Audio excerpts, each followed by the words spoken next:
Hello, friends, and welcome back to another Needlessly Nostalgic. I'm one of your hosts, Tyler Nichols, with my other host, Mr. Lance Velchek. So, Lance, we're on to our third entry in the Nightmare on Elm Street franchise. What's your history like with Dream Warriors? Because it seems like you pretty much grew up with these. Yeah, I mean, it's funny because this is the one movie that I don't know if I could recall a specific memory. I saw them all around the same time-ish as a little kid. Yeah. I guess the big thing for number 3 is this was the one outside of the first that I felt like I revisited the most in my youth. And I've actually been purposely avoiding it for probably the last decade because I really wanted to wait for like a beautiful box set. So thank you for fucking that up. But we are here, and this is, to me, I would say, the defining movie, because I think the Elm Street that we come to know and love and that became popular is essentially the bones are here. Yeah. And I do just have to say, I do apologize us doing this because, yes, had we known, absolutely could have, this would have been the Child's Play like franchise chat then we could do Elm Street with the 4Ks, but it was at a point where we're like, well, we got to hit the big 3, and there was no signs of that 4K set coming.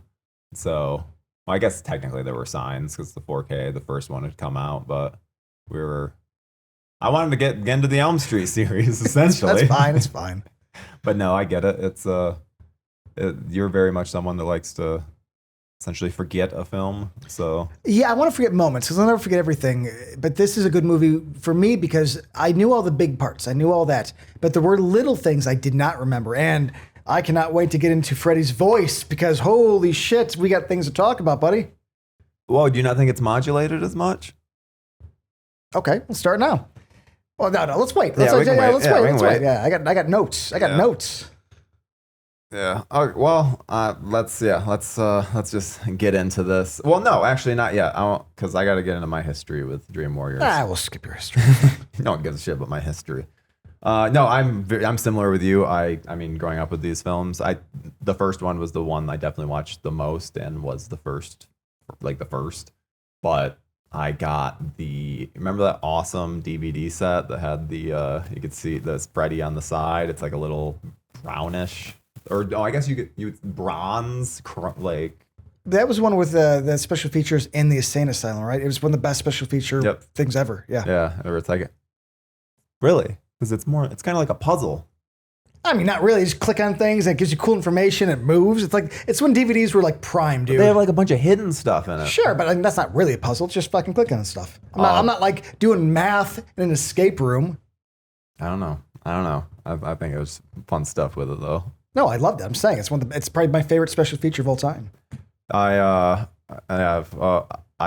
always thought that there was definitely a time in my life, especially when I was like a teenager, where you're going through that like I just like fun movies. I want to be super entertained. So there was a period of time where I think Dream Warriors I may have even eclipsed the original for me. But at this point, I mean, I've seen the first one probably 100 times, so it's hard to eclipse that. But this one, it's right behind it. I've always loved Dream Warriors and love it still. So I'm excited for this talk. So Nightmare on Elm Street 3 Dream Warriors, released in 1987, directed by Chuck Russell, with a story by Wes Craven, screenplay by Chuck Russell, Frank Darabont, and I guess it was Wes Craven and Bruce Wagner did the story and then the screenplay, and then Darabont and Russell did rewrites. Yeah. So, I'm not sure if you've ever read or seen the original pre-Darabont draft, but I mean, they talked a little about it in the Never Sleep Again, but I've never read it. Is it? Yeah, it's not good. No, It's just, it just doesn't work. My boy Darabont comes in and fixes stuff. That's what he does. He very much did. He put things in a way which is too bad because for a long time Craven kind of got the credit for this film being kind of putting the franchise back on track. where it was more just like. Can you give me some cliff notes on what they did that didn't work, or just what was? It was just a different vibe. They did the Dream Warriors still, but it just wasn't the same setup. The how they introduced. I don't know. It was just weird. I can't think of specifics. I just remember not liking it. All right. But yeah, let's wait. And I stopped myself because I went through the writers. So starring Heather Langenkamp, Robert Englund, Craig Wasson, Patricia Arquette, Ken Sagos. There's so many I have to say because you have to say all the Dream Warriors. Jennifer Rubin. Rodney Easton, yes, Jennifer Rubin, who I love. Bradley Gregg and Ira Heiden. Although I guess damn it, there's more. Lawrence Fishburne, Penelope Sudrow, John Saxon. I am too close to this movie because I feel like all of these people are essential, but they're probably not. And he went by Larry Fishburne in the credits, so that was kind of fun. Yeah. Good old Larry. Yeah, which ironically, I just watched People Under the Stairs, so a lot of young Larry Fishburne in my life this last week. But yeah, so let's talk about it. It follows a similar like blueprint to the original film in terms of like starting with a nightmare. Well, it brings back all the rules, essentially. There's a couple of things we'll talk about later. But this is ignoring number 2 and going back to what was set up in part 1. And what I find fascinating about this is it's essentially a legacy sequel that really would make sense to me if it came out at part 7 or 6, but it's part 3. But I mean, essentially, the 6 years have passed. You know, the characters are different, which is funny because this means that the whole series is in the future. Because 6 years from 84, right? Was the 6 years. Which Nancy says in the movie. She goes, 6 years ago. So oh my God. Oh, we're in the future now. We haven't. It's Friday the 13th all over again. Remember? Because this would be 90, right? Yeah. Oh no. Oh no. That means I'm gonna have to track this because that was a fun thing to track in the first when we did Friday the 13th. Yeah, by the time we're on 7, it's like 2014 or something. Yeah, we're just like, wait, what? What is going on here? But I mean, it's a legacy sequel because it's new characters, but we have the returning characters coming back, but they're not necessarily the leads, but they are pushing the story forward. I think they're the dramatic push. Yeah. We set up more mythos of Freddy, which becomes essentially the staple of the character, and somewhat, not as much as I remember, which is hilarious. The dreams become a little more fantastical. Yes. Though I thought it was more. I was actually a little bit surprised that they're a little more grounded. I was like, because number 4 and 5 on, it's like the second you're in a dream, like, I know I'm in a dream because it's fucking wacky colors and crazy stuff. Yeah. This, it's like they do play it a little more down to earth. What's his face with the puppets? Mm-hmm. Like at first, I don't know, I'm in a dream, we're in the world. Or who else? The chick with the TV, she's just in the room. Mm-hmm. So I don't know. That's something that is fun for me because I forgot that. I thought this was the first one that was like, oh no, every dream is like a cool music video.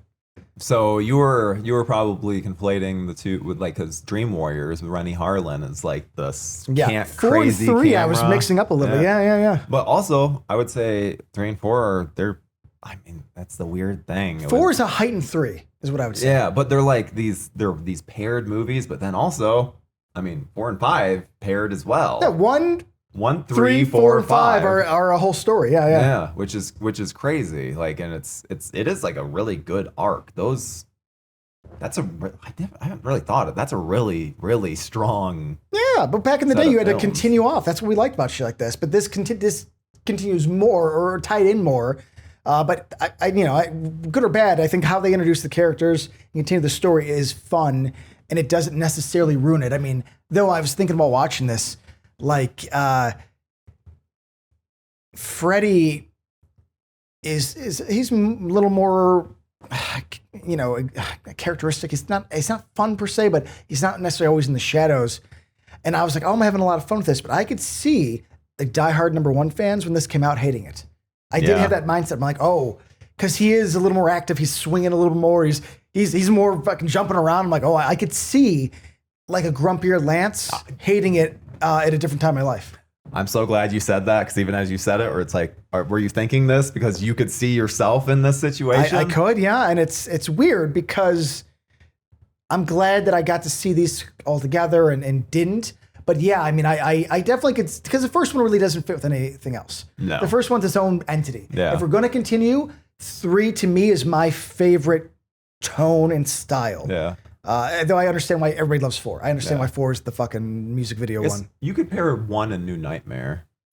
Yeah, okay, that's fair. But Yeah. but New Nightmare also does actively mention the others. And so. it goes, it's different. The reason that they can be paired together is because it plays off. There's so much that it plays off. Yeah, because of it from goes that back to the film. first characters the Yeah. most. They don't go back to Arquette or anybody else, you know? Yeah, they show there's like some of the other cast members are at the funeral. The funeral, Yeah. but yeah, because I think Johnny Depp was supposed to be one of them, and then he wasn't able to. But they don't really go into it. It's not. They're It's just Heather Langenkamp's story. Yeah, it's just texture to fill out the world, which that's the kind of thing I love. Yeah, because it's respecting the past. It's the same reason why Rocky Balboa is so good. Is it didn't need to mention 2, 3, 4, 5. Fuck 5 anyway. Yeah. But they do show things in clips where I'm like, okay, so the world's still here. We're not pretending things don't exist. I really don't like sequels a lot of times that go like, you know, we love Halloween, but I have a lot of issues with them being like, well, this one's real and this one doesn't exist now. It's like, come on, guys. Yeah. Come on. When it doesn't help too that they don't like. I can't even remember what my point was going to be there. I had something and then I lost it. I had it the whole time. You lean back to say, I was like, oh, he's leaning. I had it the whole time you were talking and then I lost it. It's like one of those things where it's like, oh, I have a really good point for this. Okay, I thought of it.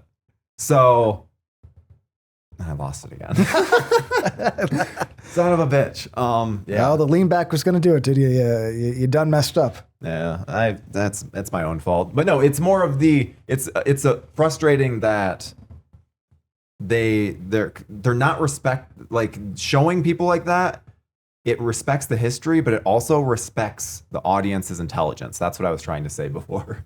Because I don't need like, oh, show these people and then it's like, oh, flashback to like show the context. It's like, no, they're just in a shot, and for the fact that I have seen those movies, I can know that they were from those. But like, yeah, I don't like the whole we have to spoon feed. It's like, oh, but what about the people that maybe missed it? Fuck them. They should watch the movie then if they want to have that context. I agree. And for New Nightmare, it would have been awkward if it's like, Arquette, oh my God, it's so good to see you. You were so great in part 3, The Dream War. Yeah, I don't want stuff like that. That's corny. Yeah, why'd you drop out in 4?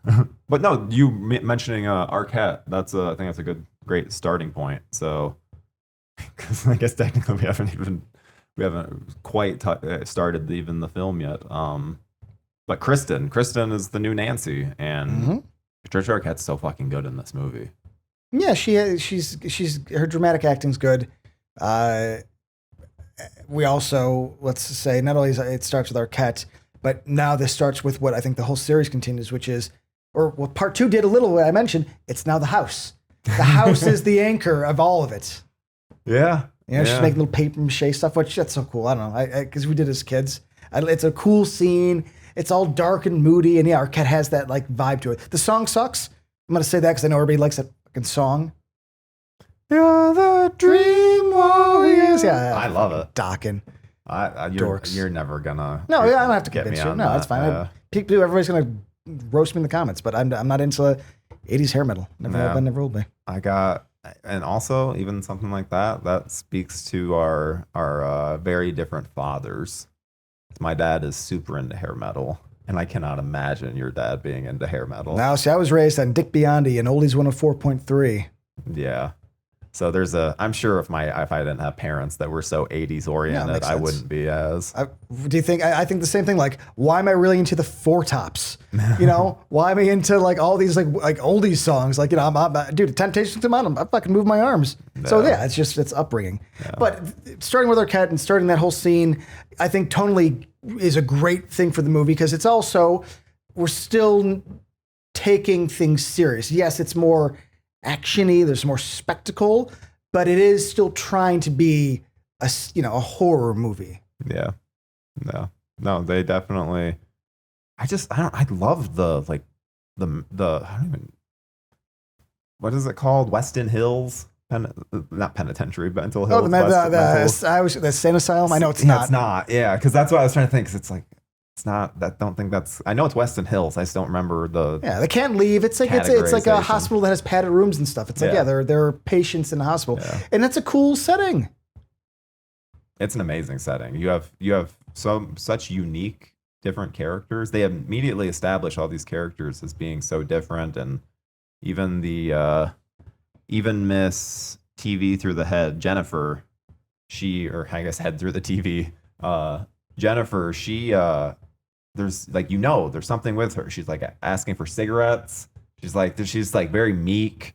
And then Jennifer Rubin, the Taryn, where it's like she just has that like mean side to her, and she clearly had a rough upbringing. And I like they're able to add so much characterization without going insane. Like it's not like Roland's tough and angry, and Will's dorky. Like it's I mean, they're not fucking breaking molds here, but really I could expect less and be happy. The fact that they're doing anything to sort of differentiate these characters and give them personalities and then stick with it. It's good writing. I mean, yes, it's schlocky and it's the 80s, but I mean, this is more than they had to. There's a lot less we got for a lot less things I love. Yeah. And you have to be appreciative, you and your face blindness, you have to be appreciative for how different all of these kids look. Very easy for me, yeah. I'd write down the names because bad names, but absolutely. They all have something to them. Yeah. Though Arquette and the chick that goes to the TV look a little too close to me. I'm like, I don't like that. Chick in the TV should have had like red hair. See, her facial features are so different. Yeah, but she's blonde with bangs, man. You can't two blonde bang chicks in the same movie. Did you struggle with that? No, I just it messes with me. Like I know Arquette's face is different. Jennifer's hardly in the movie. Yeah, I don't like the character Jennifer because she looks too much like Arquette. So that's I guess my issue. I'm judging a character because I'm like, you're not different looking enough for me. I needed you to be a redhead. Yes. Like fill out it. We got brunettes, we got redheads, we got dorks. We got. Come on, help me out here. See, and oddly enough, you don't have any issue with all the brunette men. You sexist. Is there brunette men in this movie? Yeah, there's so many brunette men. There's Dr. Gordon, which it's funny. What do we call Baldwin? Was it Bobo Baldwin? Bobo Baldwin. Because this is definitely Bobo Bill Maher. Yeah. To the point where I'm like, fuck, is that Bill? No, it's not Bill Maher. It's not Bill Maher. This isn't House 2. Then I'm like, it kind of looks like Bill Maher in House 2. All the more reason that you need to see Body Double. Yeah, he's in it. I looked it up because I was like, this guy gives me a vibe of like a real actor in like a movie that, I'm not saying he's better than this, but I can tell he was the actor that was hired. 100%. Yeah, he's the guy who probably was embarrassed while filming some of the actual horror stuff towards the end. Wouldn't shock me. Fighting stop motion skeleton, which is awesome. Yeah, and the whole junkyard thing, and they reintroduce Nancy in a interesting way. 'Cause it's like, and also in a way that just furthers the Nancy lore of her being just a strong fucking woman. Because what does she do after the events of the first film? She fucking like wants to help out other kids, finds a solution for her nightmares. Like I like that. She's very much a go-getter. I think I love the character where she's at in the story a lot. I do have one issue, which I'm just going to get out of the way now.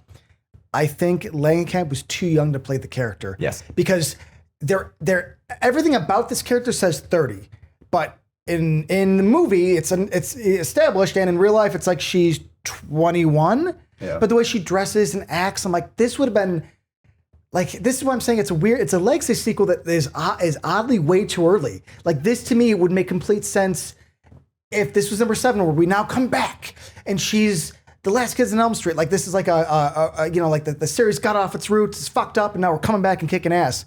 I still think it's fine, and I think the character does a lot of heavy lifting. I will say I don't think Langenkamp pulls it off as good as I remember her, because a lot of times I was like, that's a kid pretending to be an adult. Yep, it very much feels like a kid playing dress up. Yeah. So, but it doesn't hinder anything. I'm just going to spoilers. I'm not going to take a point off for it because everything else is so great. But it is something that I don't think I noticed before, or it was more apparent this time where I'm like, you're a kid. Yep. No, I completely agree. It's like their solution is just to like dress her. Like, Give her mom close and have her like have movements of an older person. Like, no, it is going to be okay today. yeah, or it's like, what? You're the same age as these kids. That your little gray streak isn't gonna convince me. No, I like that they kept the gray streak. Yeah. Because that's kind of shit where it's like the axe mark and the hockey mask. I'm like, it needs to be there in the same spot. Don't be messing around. Yep. It's like it's been established. The only times that it's okay to not be there is when they establish that it's not the same mask. Yes. But also, same haircut. I'm trying to think. Jason Takes Manhattan, doesn't it have the notch? It does, and it makes no sense, but they still kept it because it's important to me, you know? Yeah, so like, you can keep the notch. Even whenever, I don't know. Did you see too, not to get on to Friday the 13th, but they're doing like a big Friday the 13th 45th anniversary convention with people from every movie? Nowhere. Burbank. Oh, California. No, I'm not going to California. Yeah. But it's crazy to see because it's like... That's cool. There's though. like one person from the first movie. It's like it's been so long. No, they're all like, dead. They're all dead. Yeah. Yeah, a lot dead, and probably just a lot of people who are like, no, I mean, no thanks. And the good thing is, at least for Flashback Weekend in Rosemont, I've gone so many times where it's like I've pretty much seen all these people. You know, they always come. So that, but I am happy that it's still like big. I know they're doing a TV show, but you know what I'm saying? Like there are things like Critters, for example. I will always love the first two Critters, but I've made peace with the fact that every day I live, less people know about that, to where in 10 years, I'll just be the only one. Like me and my sister. That's it. Yeah, especially they already tried to bring that back, and it didn't really work. Because they didn't do it well, and they fucked it up, and now they killed it. Yeah, great. Yeah, it was awful. But also, that's the kind of thing that you might be able to do on a budget. I feel like it's all about, and I think the Three Stooges of special effects are probably the Three Stooges. Let's keep saying that. Those are the what brothers? The Chiodo brothers. Is Kyoto? it Kyoto? I think it's Kyoto. Kyoto or Chiodo. Either way, I will say this. I'm just going to say it out loud. We did a video once for them, honoring them and loving them, and they came back and bitched. And they're just like, "What? You called us the Three Stooges of special effects artists? Like that's insulting." And then we had to be like, "It's actually a quote from your friend McGarris," and they just didn't like respond. So I'll always love the movies they did, but they could suck a dick. Yeah, it's always disappointing when you find out that the people that you kind of not. I mean, that's the Critters guys, so it's just people that you hoped would be decent guys that then end up being a little pricks. Happens to the best of us. Oh my god, the computer. But yeah, I like the whole vibe of the opening of the film works just well for me. I like it. That element feels connected to the first film, I feel. It's trying to be grounded and creepy. They just also, like I said, have more action, spectacle. But I do think they pace it out good. Like if you think about it, it really doesn't get sort of, I would say, exciting until the end. Like they do for the most part. For them, and there are moments, keep it as like just a bigger budget version of the first. You know? Yeah, they do. Yeah, they're smart about not going too. Well, I think they understood of like, okay, we already tried with the second one, didn't work, of going too far away from it. It's like we want to ramp things up for a sequel, but we don't want to go away from what works. But also, I mean, they lean into like Goofy or Freddy in this, and that could have easily backfired. Yeah, it's so at the very beginning, he's like slashing and missing Arquette as she's carrying the child that ends up being a little skeleton. And there are moments where I was like, I could see myself hating this at a different time in my life because it is kind of like in part two where he's moving too much for me. But they were smart enough to kind of keep him still in the shadows. Like I even wrote down, you don't really see him until the 30-minute mark. Yeah, he shows up in the mirror real quick. And he is kind of, a little bit visible in the very beginning when he's chasing Arquette. But they don't have him in it a lot. And for part three, I'd expect him to just be out and about, just right up in front of the camera. And they do hold off enough. I think the 30-minute mark is around the time we see the boobs and what's-his-face gets tied to the bed. So that's like the first time we're seeing Freddy in like bright light, which it's weird because that becomes kind of normal. But for that, I was like, okay, that's not bad. That's actually more restrained than I'd assume you would be. Like I'd be actually okay if they weren't that restrained. I'm like, it's part 3. I don't need them to, play Jaws again. Yeah. Well, and they introduced the fascinating concept of someone being able to pull someone else into their dream. Yes, to the lore, which continues from here on out. Yeah, doesn't break anything. It just establishes new rules, which I really like that, and I've always the dream power stuff for the like teenagers. I've always dug. I've always thought it worked because it's like when you're in a dream. You have weird things, like you have the weird abilities. And it doesn't, it puts Freddy down, but it doesn't stop him, which is good. Yeah. Because that would break, obviously, I think, an established rule. So it's them essentially just like giving him a run for his money, but they're still in his world. So there's still the danger, and I'm glad they didn't change that. Because a part of me at one point was like, oh wait, can they hurt him? I'm like, no, they could kind of like, stun him, it seems, but you're not gonna put him in peril. Yeah, it's crazy because there's Freddy's so fucking powerful in this movie. It does almost feel like a ramp up from the other 100%. The other 2 films, but it's not it works. It's the kind of thing where it's like, yeah, sometimes you got to take some risks, and it could have people could have rioted against it, but it works. And I think it's coming off number 2, which essentially tried to change the character motif. This brought it back, but like, okay, like T2, let's bring it back, but just go farther. Because you're right. Him being a worm or a skeleton fighting, yes, in theory, going off of 1, that could be a bridge too far. Yeah. But if you're willing to accept any sequel, then yeah, he's in his own fucking domain. His arms are long in the first one. I mean, as goofy as it is, it's like, so clearly he can manipulate things. Him doing this stuff isn't out of character. It's one of those, are you along for this ride? Mm-hmm. And the fact that they keep it dark and moody, I think really helps. Like, this is why, and I don't hate Freddy's Dead as much as other people, but that's why that's a fucking cartoon, where this one feels like at least an authentic continuation, even if it is, like you said, ramped up. Yeah.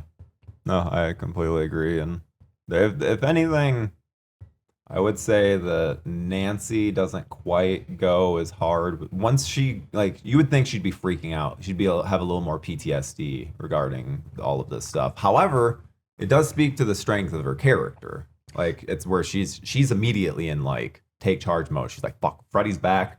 Like, she's just taking it. Like, she's like, okay, one step at a time. I gotta talk to Kristen, like, figure stuff out. So it's the kind of thing that literally I kind of worked this out just from saying it, of like, I kind of was annoyed that she doesn't have that PTSD, but now it's like, no, I would almost be annoyed if Nancy did, because Nancy's not that character.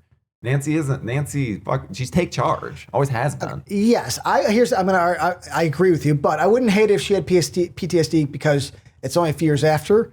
But I think the reason, 6 that's still a few years. That's a few years times 2. Yeah. But they are establishing this character as very mature, ahead of her years, like somebody who went and got an education and has been like dedicating her life to fighting this. Like, that's why she got this degree, or she's in her what is this residency? I don't know what the hell she's in.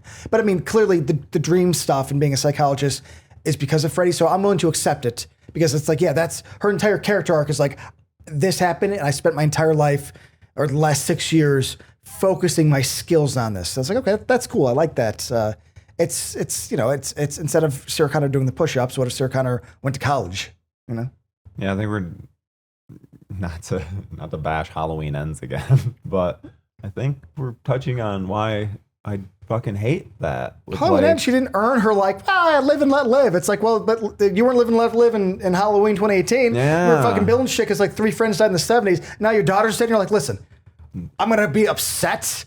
I'm going to live my life in fear. It's like, well, your daughter was murdered a year ago. I don't know. This now sounds like the time you should be fucking crazy. Not like, cookies. Especially given the end of Kills. That's what I'm saying. She loses her daughter. But also she like has the knife and she's like ready to fucking go. And then goes, hey, let's make cookies. Yeah. Hey, what's her daughter's, her Her niece's name? I just know Andy Matichak. Annie Matichak. Let's bake some cookies, huh? That's that movie. Yeah, this is why I love.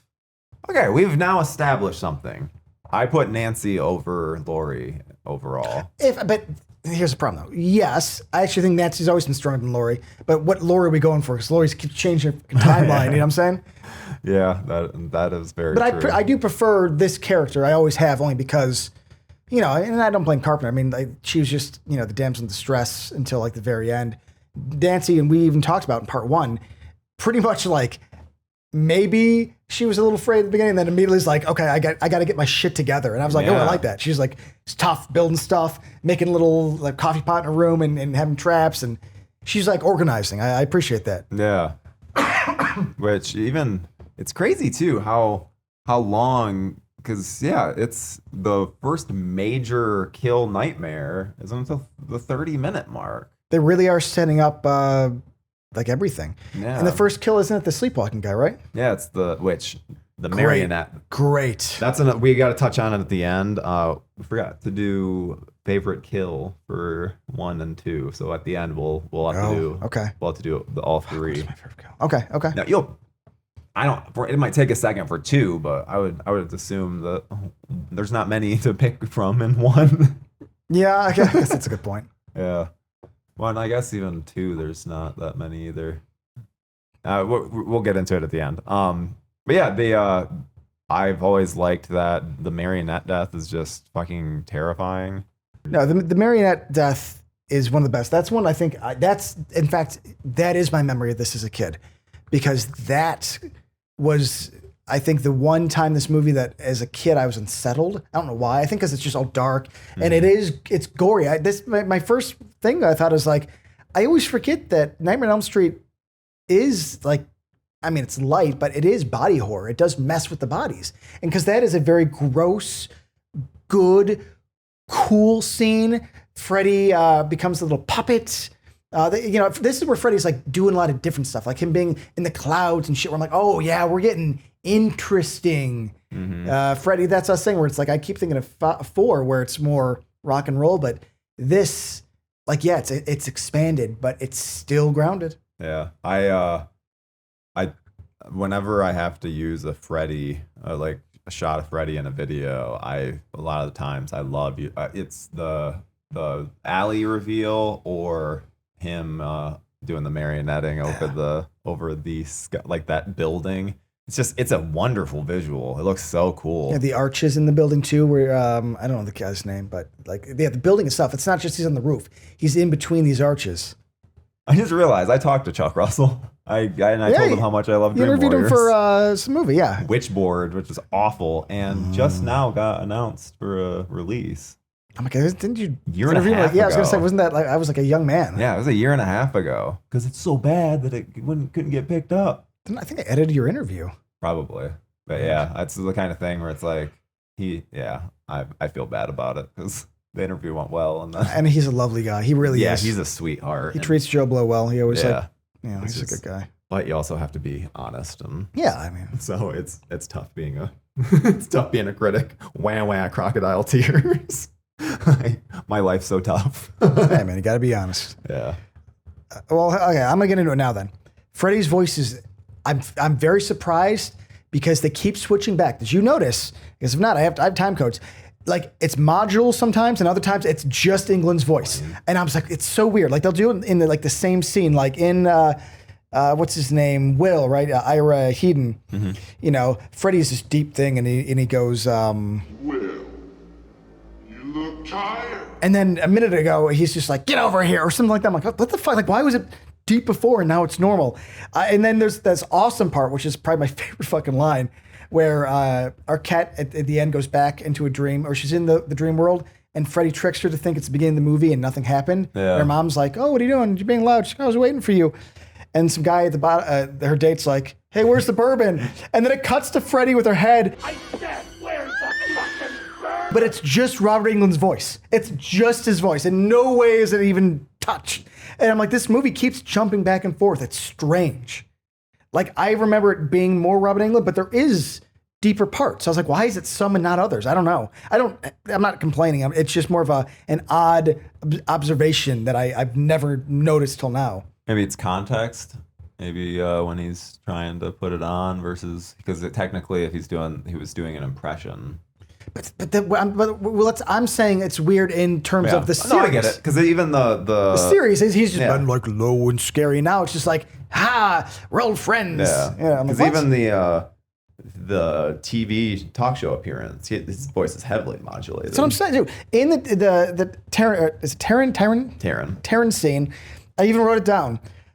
He says, "We're old friends." That's normal voice, and then immediately he goes, "Let's get high." I'm like, same scene, but it is probably for effect to sell more. But it's just weird being like, okay, but in 1 and 2, it was his voice, and then after this, I'm almost fucking positive. And again, I know I said this last episode.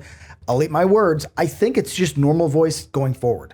I don't think we get any deepness. I think. Because that's what I said about this one. It's half and half. So I'm thinking by 4 it's gone. I'm gonna say that. I bet you $1. No, because I just did Freddy's Dead video, and so I know that he has a modulated voice in it. So I won't take that bet. And no, I was gonna say I said in Freddy's Dead. You said it was gone after. Oh no, 4. I meant 4. 4. Like the next one, he doesn't have any deepness. And Freddy said his voice is normal. I might give you that it might switch, where it might be like a 40-60, but I think they're still modulated Freddy. We'll see in the next episode. Okay, I mean maybe there is, but that's even weirder. It's like then why is there modulated and then normal Robin Englund voice? Wow. Yeah, no, it is very strange.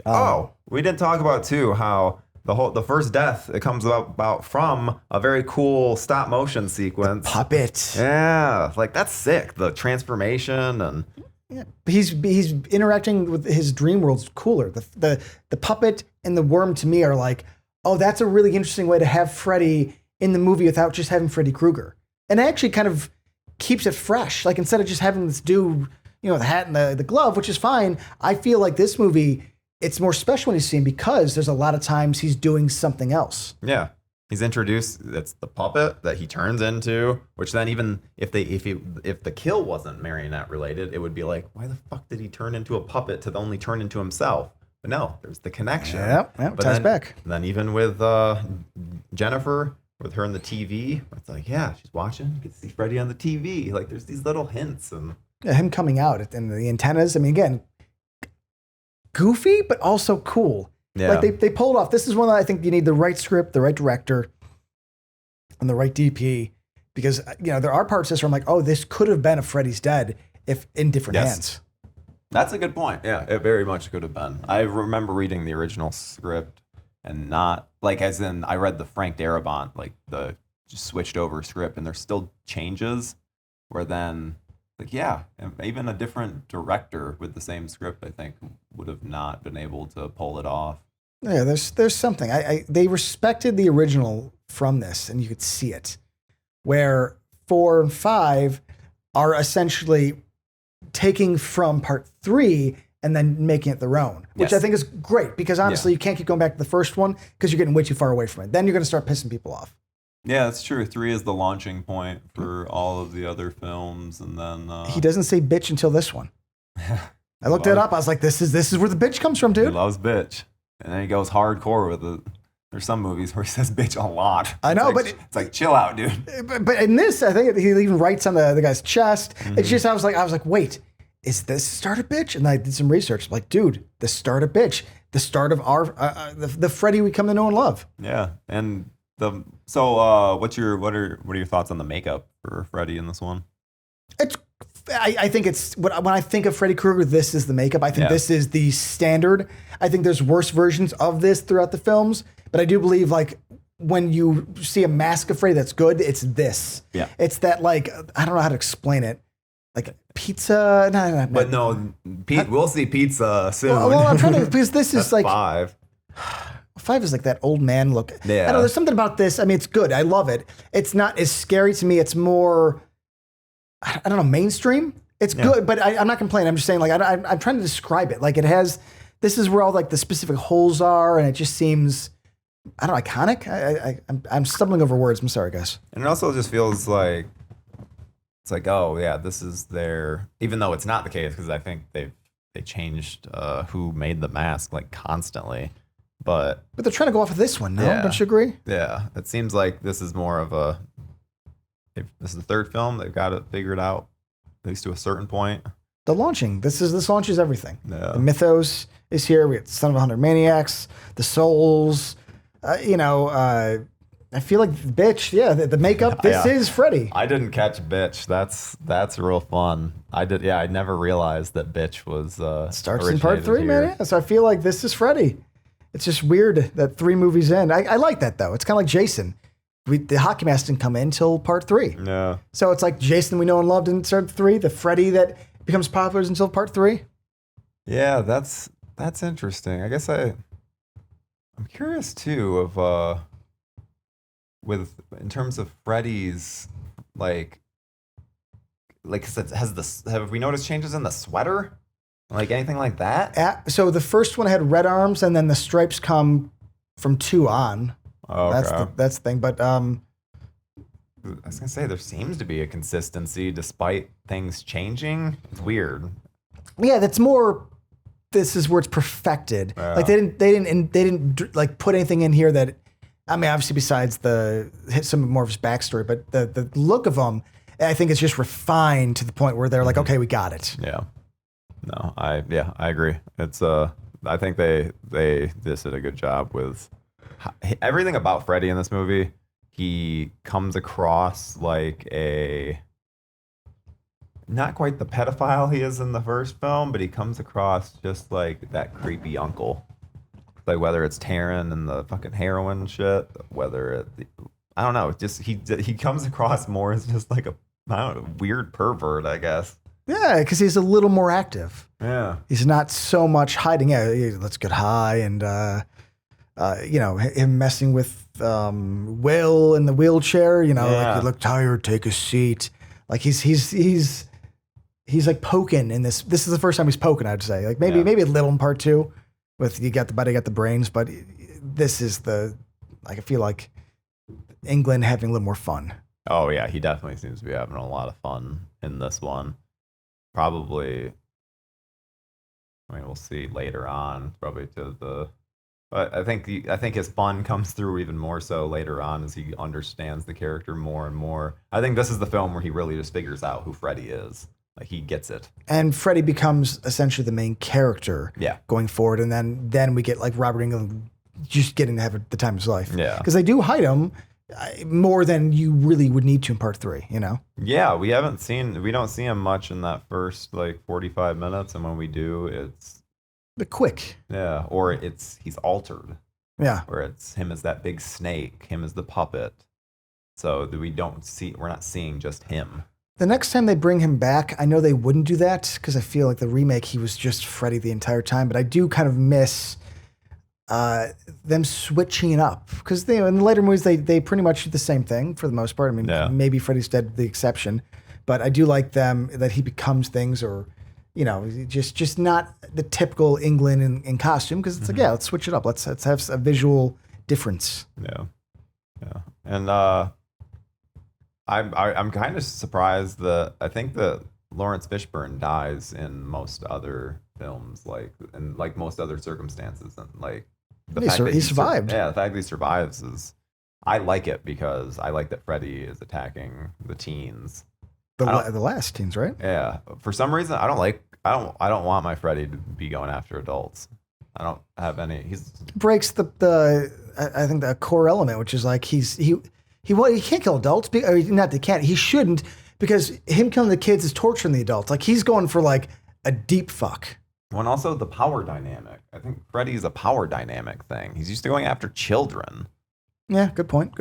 Where it's just like I don't want to see someone that is like more capable. I think that's why like kind of the remake doesn't work. There's even like the mom gets killed in the end, and like there's just random shit where it's like, wait, what's going on here? What are we doing? What are we doing? They're trying to have their cake and eat it too, dude. Yeah. But they do a good job too with who's your favorite Dream Warrior? I mean, it's probably going to be Jennifer Rubin, just because she's a cute brunette. I like that she had the switchblades. I know. I've always found punks kind of cute. Pretty sure Arquette is, I think, the lead, but I really Arquette aside, Okay. I guess. Yeah, Arquette aside. Ruben was who I always would go for personally, but that's just because I was a little boy and she was cute, Yeah. And I'm a grown man, and I'm gonna love my younger self. Yeah, I mean, I'm there with you, and mostly it's because of Taryn's struggle. I like that she's a flawed and fucked up person. Jennifer also is, but we don't get enough.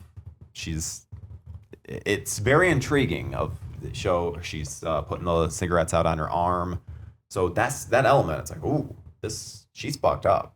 If anything, it's the kind of thing where like, fuck, Freddy, why didn't you take advantage of this more so? It's like, yeah, she put on the primetime TV, but maybe fucking go after these track marks. Like That's a good but point. then I even say it, and I'm like, well, because then they had the track marks for Ruben's character. Yeah, for Taryn. So probably just avoiding like similarities, which I understand. You don't want to then just repeat the same thing. Sure, and it gives us one of the most iconic kills. Yeah. So it's like I'm fine with it. Welcome to prime time, bitch.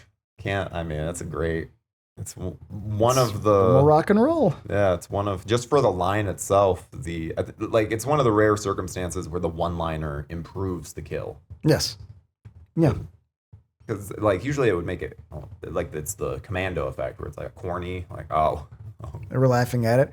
I mean, also the look of Freddy through like the TV, he has that look, the antennas, like it's so weird. It's When like he goes goofy. up, it like suctions in on his head. Yeah, exactly. It suctions and tightens. I like that look. That's a cool effect.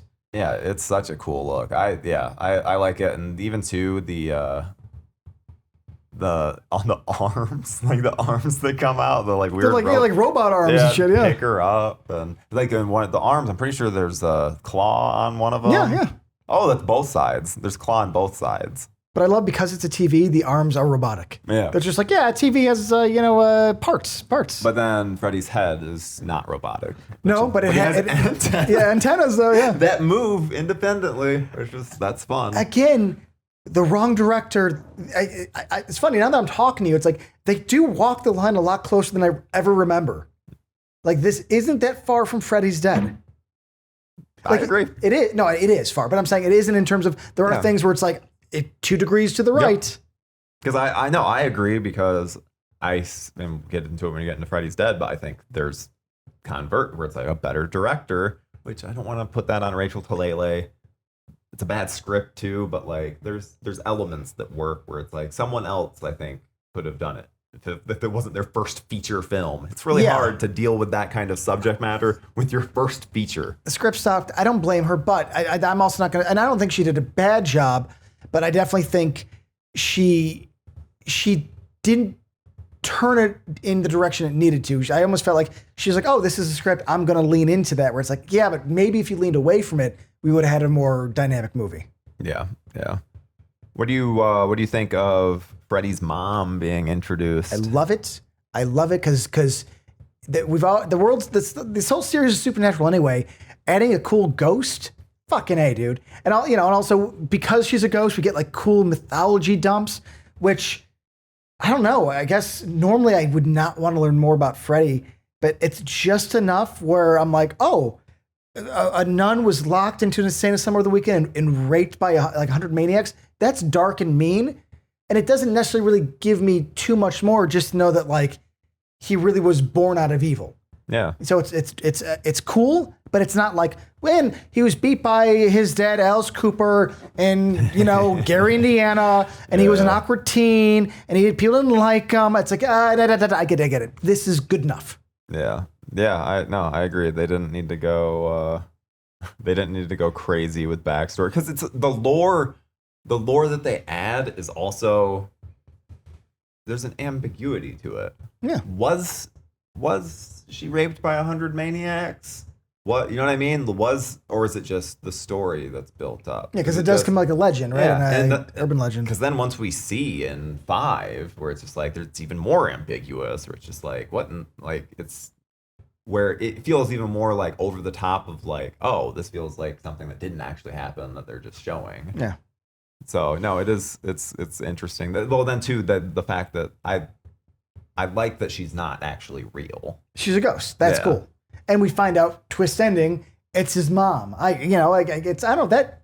I feel like first time watching it, that'd been really cool because you don't know. It's just she goes by a different name, like Mother Mary. And at the very end, it's like Amanda Kruger, Mother Mary. It's like, oh, it was her. So she's like trying to help them stop her son. I don't know. The ghost element, I've never.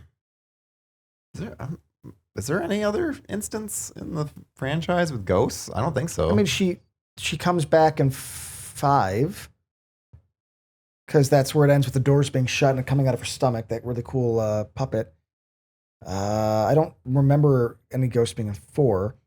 But I don't feel it's far out of the realm of what happens. I think it's like, okay, well, listen, we're already saying that fucking a demon comes back and haunts people. Yeah. Like, let's have a ghost. Yeah, it's crazy. I'm just saying it's never been a thing that's took me out of it. Like it's never been where I'm like, oh yeah, ghost. That doesn't fit this world.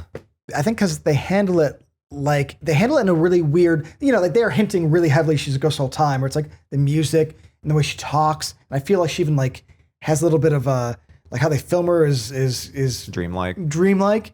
But they also treat it like a ghost story. Yeah. Like they go up to the Bobo Bill Maher goes up to like this creepy attic and it's such a haunted house. It's straight out of the Haunted Mansion in Disney. Like all these elements are very gothic where I'm like, okay, yeah, you guys are doing it well. Yeah. Yeah, no, I agree. They I wish that they would like there's something I do wish that there was a more of a boiler room element in the film because they really don't. They mention it like once and then at the end the boiler room goes down to just a cool hell cave pit, kit pit hell cave, which I don't hate. I don't hate that whole element, but I prefer Freddy in the boiler room. Yeah, I think in the beginning, or there's one part where they do mention it, but it is, and yeah, probably for the right reasons. Like they mention it, they establish it, but they're like we're gonna go somewhere else because I guess in the first 2 we did spend some more time there, so I'm okay with this not getting more. But I agree, it is. Now that we're talking together, yeah, it is the one missing element for part 3. Yeah. Yeah, it is a strange. It's fun. There's random things in this movie that I haven't like really thought about in terms of. Look at me! I've been waiting to see this. Yeah. Yeah, but I guess I've always just kind of taken so much of the stuff that happens in this movie at face value, and I haven't really. This isn't one that I've really like dived in. I haven't really like picked this one apart as much. I think because we watched 1 and 2. I mean, if I just watched this randomly without watching 1 and 2, I don't know if I'd be thinking about these things. I'd be like, oh, sure. Yeah, and plus the franchise chat format, just it's the whole point. We get to compare the films as we go through them. So, what are your thoughts on the? I like the angry nurse. Oh, the Hatchet or Ratchet, that little bitch. Yeah. I know what I respect about that is they kind of make her a bitch. But they also treat her with respect. Like they don't make her necessarily evil. They just make her like, okay, if this was real in the world that, is grounded, her response is fair. Yeah. Even when she like rats on Bobo Bill Maher, she's like, I'm sorry. I had like, she wasn't like you're evil and you're running the kids. She was like, hey, listen, man, I try, but you done messed up. Like her like tone and sort of how she was written, how it was performed. I was like, oh, it's grounded and it's realistic, and yeah, she's mean, but she's really not over the top. It's a performance that I like. Yeah, it would be the real one. Yeah, because she's trying. Ultimately, she thinks she's looking out for what's best for these kids. Yeah, she's not going to believe the dreams are hurting. She's like, yeah, it's the repressed memories that are causing the dreams. Yeah, she's a doctor. I'm a doctor, damn it. But yeah, so what's another, because I feel like our whole ending is just going to be once they get into the final dream, which like the bunch of people get killed. And I do want to mention that I love that like in 6 years, John Saxton is still like a sheriff, but just a fucking drunk. Like again, if take place 15 years later, it makes more sense because he's like giving up on life. But if he also still has a job at it, it's funny. I don't know. I like his character a lot in this. Like, I don't necessarily know if it's earned, but I love like that he became like, that's where he ended up, just You know, he fucking hates everything. He's a drunk. Yeah. He has to be like dragged to do things. He's just like, you know, his life is ruined. I don't know. I had a lot of fun with him. It made me realize that he should have been in 2. Yeah. It's like sheriff. It's just The like through line. Yeah. But then that he shows up where it's like, I know something's going on in this house. Like something like I believe you, Jesse. Yeah. But then again, if he had been in it, they may have made the mistake of being like, got my daughter. Like they may have accidentally killed off Nancy. So. And Freddy was possessing it and not dream, so it's like the whole thing was just a wash. Yeah. The what was your experience with the nurse scene? It's funny, like I remember the boobs, but it's not. I must have seen a lot more movies before because I told you that I could distinctly remember a lot of the movies and where it was. This was not one of them, so must have. I don't know. I don't know. It's weird. But I mean, she looks fantastic. I'm not even into blondes, but I mean, I know. I think in that documentary they were like, we need to hire somebody hot, and just do the job. Yeah. And I like that these movies were, you know, they're 80s, so like boobs and blood. You know. I like the behind the scenes photo that really gets a good shot of like the Freddy face. Yeah, they don't really do that here. Yeah, they cut that. Yeah, which part of me understands. You don't want Freddy having his boobs hanging out like that. There's some conflicting feelings going on there. We need those conflicting feelings, you know? Yeah, probably would have fucked me up even more so. I like though that they because they do essentially. Oh, we haven't even this. They introduced Hypnosil in this. Yes, yeah. Yeah. Which okay. Well, I'm gonna ask you this because I don't remember. Like, is that? I know it's in Freddy vs. Jason. Doesn't come back till then. Really? Yeah. Oh shit. Well, I respect Freddy vs. Jason for doing that deep dive. And it makes sense too of because I've told you in the past how the original script for Freddy vs. Jason is like they that's a love letter to both franchises. Yeah, you said like the Tommy Jarvis in the end. Like they have a bunch of that's Camp Crystal Lake construction is like the place that's being rebuilt, and there's a lot of stuff that sadly got cut, but the same could be said for like the quality of the kills in this film. I think stands up more. I think I think this might be my favorite sets of kills in the entire franchise. The more I think about it, TV kill, marionette kill,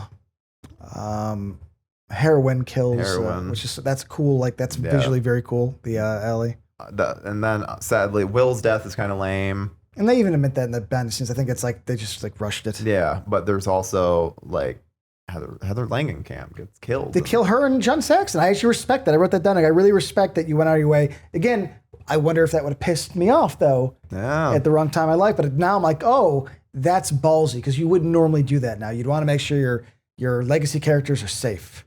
Dude, people freak the fuck out with Scream. If they were to kill off Sydney, I think there'd be some people that would send death threats to the creators. More than I also have. I mean, dude being killed by that fucking adorable little, what's her name? Mikey Madsen. The Oscar winner? Yeah, I mean, and what a performance, huh? What a performance.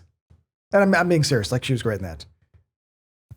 Don't you not like her in Scream? No, I meant in Nora. Oh, no. That's what I thought you were making a joke about. I don't like her in Scream because she's like 5 foot and 100 pounds. Yeah.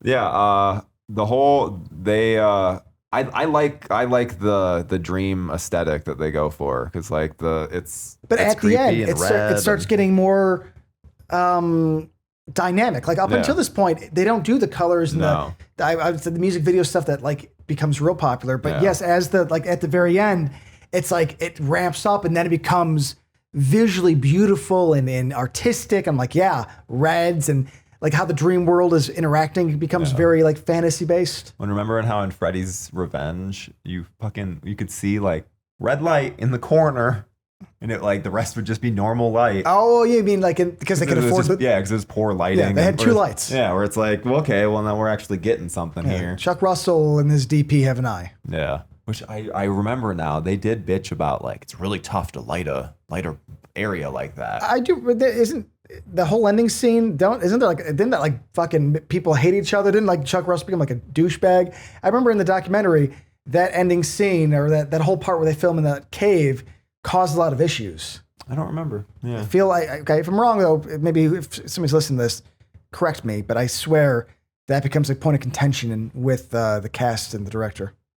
Yeah, would not shock me. It's a complicated sequence that I can imagine the stresses being high. Imagine they like with all of the stuff that's involved in that probably cost a lot of money to like every second was burning film. And probably hot. God, with LEDs, it's like that's not a problem, but everything was probably like 200 degrees. Yeah. You know? Yeah. LEDs changed the game. Yeah, so they do this whole great plan of like they're gonna fall asleep and essentially like team up and attack Freddy Work together, yeah, with their dream powers because they've started like cultivating this ability, which they don't really have. There's not much reason behind it. It seems like Kristen's the anchor. Yeah, because she has the power to like sort of like pull them all in. I wonder. Do you think it's like midi-chlorians? Yeah, she just has a higher count. Yeah, and then she gets by Alice. Alice is like Anakin Skywalker. That's a good point. Yeah, because she's like, you have it. Yeah. I do like that they all have the powers and immediately all get fucked in. Yeah. Like I almost appreciate the setup of like, no, there's gonna be battles and Freddy's just like, nope. Yeah, it takes away your hope. So then you're like concerned once we're to the big three against Freddy. It's like, oh God. And they don't win with powers anyway. No. If it wasn't for Bobo Bill Maher saving the day in the real world, they would have been dead. Yeah, there's this weird parallel between because like Bobo Bill Maher, he has to go recruit John Saxon from the bar. Drag him out, yeah. Which I think the only like reason he does it is for Nancy, which I like that. And he knows where the body is buried. Yeah. He dumps out his whiskey in the bottle he was drinking and fills it with holy water. I think that's an awesome little visual. Yeah, that is true, which that saves the day. And that set piece of the junkyard, I think, is so gorgeous. Yes. It's so eerie and otherworldly, but still realistic enough. Like I'd hang out there. Yeah, you know? I'm glad they brought it back for 4. Yes. Yeah. That's a cool concept. Question though, I wrote this down. I feel like they do break one rule, and I'm okay with them breaking it. But how does the stop motion skeleton actually work? Because Freddy's in the dream world, so how is his bones alive in the real world fighting off Mr. Bobo Bill Maher? Yeah, I've never. It's a rule. It breaks the rule, but it's so cool looking. I'm going to ignore it. But I want you to tell me, like, do you think of a reason it doesn't break the rules? No, I mean, because they're interacting with it, unless it's something. No, because I'm like, well, maybe they kill Sexton, so it's real. Yeah, it kills them. Yeah, so I think it's just a weird. But also, the more I think about it, someone like Freddy, I guess I'm more okay with him having control over his bones. It's not like he's controlling. You know what I mean? Why doesn't the bones stay alive and go and take care of the people that needs to? Go in the room where all of them sleep and start stabbing the throat, you know? I mean... Did the bones are like get in the car driving? Because obviously he's not going to walk. Yeah, I mean, that's an interesting side. We need Bone Freddy. Bone Freddy is like, now that's the B story. Bone Freddy's heading to the hospital to kill the sleeping kids, while Dream Freddy's trying to kill him in the dream. Who gets there first? You know, he's like hedging his bets. He's like, okay, if I'm going to put on black, I'm going to put a little on red, a little on odd, a little on even. I mean, it's the Freddy versus Jason dilemma. We're not awake. We're not safe, awake, or asleep. Sure, but you know, people give that movie shit, and everybody loves us. I'm just pointing out today. We're breaking rules. Yeah, no, I agree. It's I like the change. It's such it's a cool visual. Yeah, it's great. That gritty and dark looking skeleton. It's fantastic. Yeah, I do really like the visual of the mom getting the decapitated mom, Freddy holding her head, bitching at her daughter. It's fantastic. That's just fun because of the dynamic between the characters. Where then it's like, yep, of course.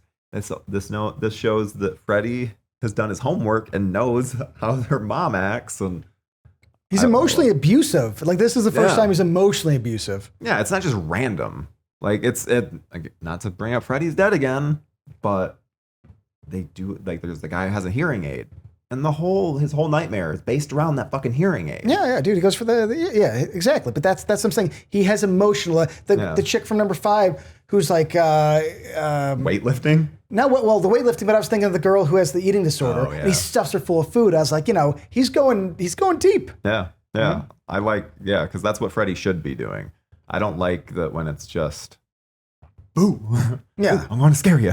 Well, first movie makes sense, but after that, no, this, again, redefine Freddy. Yeah. They realize, like, oh, it's more interesting that he's using your, like, deep-seated fears and insecurities to get to you. But that first one, he's fucking doing that same thing, because the Tina face, Tina in the hallway. Like, okay, yes, but that's like, I feel like it's not as...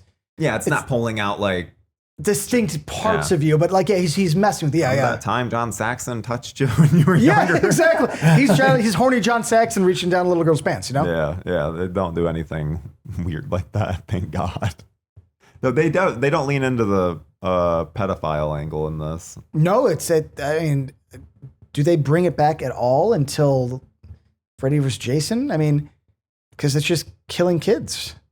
I actually wonder when that element really is hinted at, because it's not hinted at the first one. Is it where in the first one is it hinted that he molests them and that just kills them? Because I knew it was in the script and they removed it, or at least that's what I've heard. I feel like the implication is there with Marge in the basement when she does the glove. Oh, okay. It's like we had to do something. It's like that whole. It's like, wait, so why? Okay, because they didn't kill any of the kids. Yeah, because I mean, there's implication that at least he was hurting them. Yeah, so. He wasn't like they're all alive, so he didn't murder anybody. Yeah, he was doing something bad to the kids. Yeah, fair enough. That's really all you need. Doesn't come back though for a while. Nope. It's not in this, not in 4. Well, we'll see. I'm watching these like for the first time in like a decade, so there might be a hint that I've missed. Yeah, and like, were you surprised how many people survived? Yeah, I remember there being less. Like, I remember the guy in the bed. I thought he did die. No. He lives. Joey. But then again, I should know this because I know part 4 is all the characters that lived then get killed off, so I should remember this. But yeah, I mean, I didn't remember Saxton dying for some reason. Oh. I was like, oh, okay. No, I mean, I think, but it works because it's like we kill off the legacy characters, and this is a good way to like pass the torch, as they say. Yeah, because they don't. Because otherwise, you're just expecting them to come back again. Exactly. They can't go live. They can't go and hang out and go back. She can't go back to school. Yeah. We have Kristen. No doctorate. It's like we're following along with Kristen's story at this point. And I mean, Joey and Kincaid as well. They continue that along. So it's like, I like, that's one of the things that, like, the Elm Street franchise just really feels like a franchise.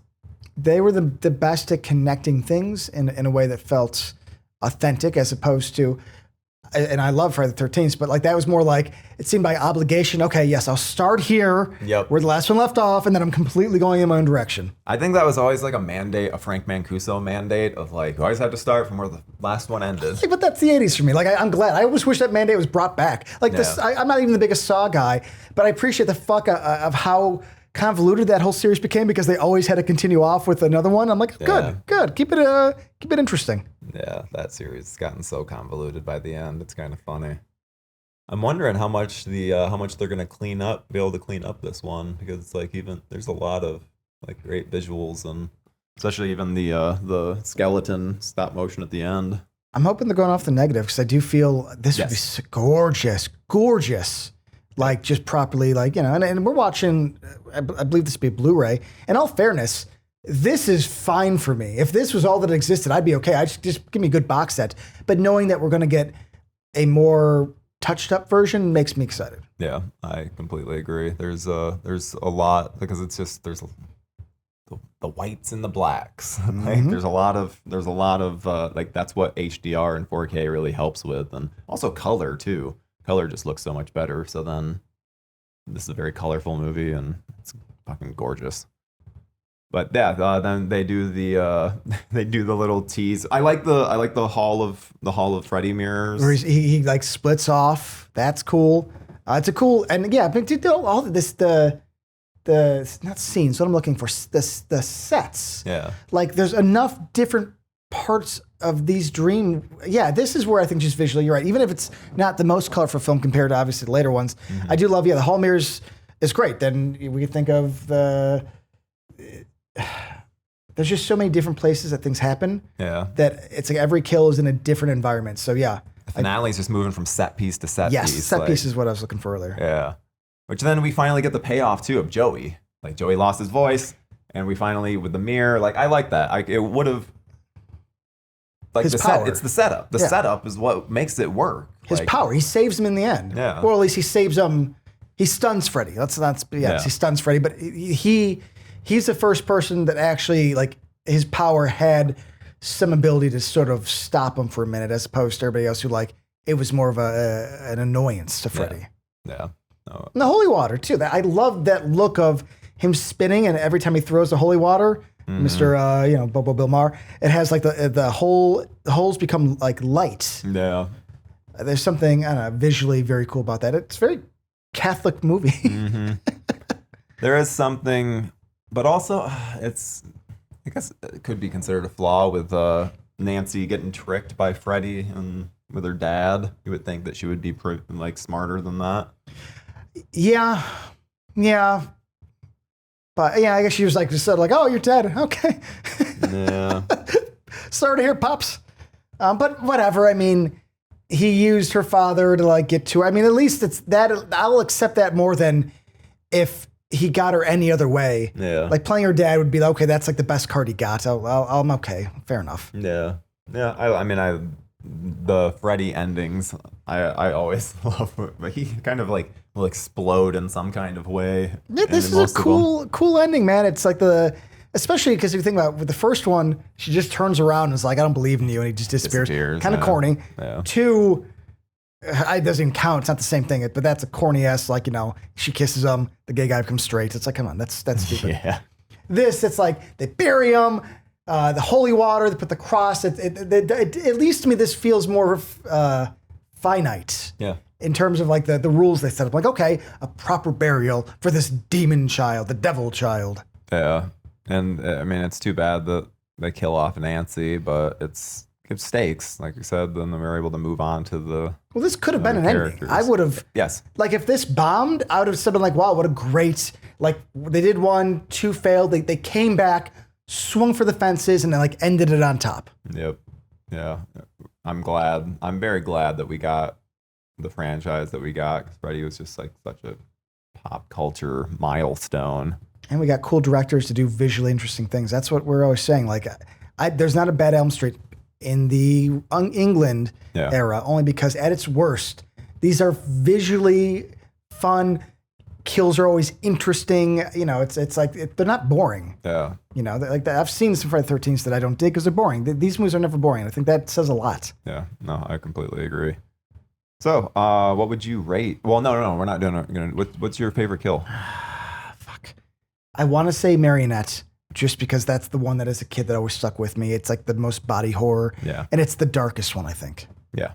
No, I'm right there with you. That's one of my favorite in the entire franchise. I fucking love that kill.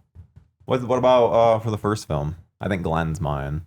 No, the blonde chick that gets dragged up and not Tina. Like that's always stuck out to me. But the rewatch with you this last time, I didn't realize how mean it was. Like her screaming and crying. So I was like, ooh, this is dark. I like it. So that's that one. Yeah. And 2, is there Grady? Yeah, I was gonna say that's because that's when the cool transformation. Yeah. Yeah, man. There's not much in 2 I could say. Yeah, maybe the coach's death is funny. Yeah, if it's like getting a guy's ass slapped isn't. I'm pretty open with life, but I got things to do. Well, what would you rate Dream Warriors out of 4? 4 stars. 4. Any flaw I said, this is still probably my favorite. Only because I feel is isolated. Even I know it connects to one. One can't really feel like a series because it totally just doesn't work. So to me, 1's the best, But if we're going to have a franchise, I think that I will always go to 3. Yeah, entertainment value in 3 is really high. Yeah, and it's cool. It's a cool movie. Yeah. Yeah, I'm right there with you, 4 stars. I love this. Chuck Russell, Frank Darabont. They did a fantastic job and great cast. It's really, really fun. So can't say enough good things about it. Yeah, Mr. Craig Wasson, Bobo Bilmar. Yeah. Fantastic job, Bo. Yeah. Craig Wasson's fun. If anyone hasn't seen Body Double, including Lance, definitely check it out. I'll get on my De Palma watch eventually. Yeah, it's one of those things though, where it's like it's hard to even want to do an extravaganza because it's such a De Palma's the kind of filmmaker you just kind of want to watch a film and then it's like come back to it like 2 months later.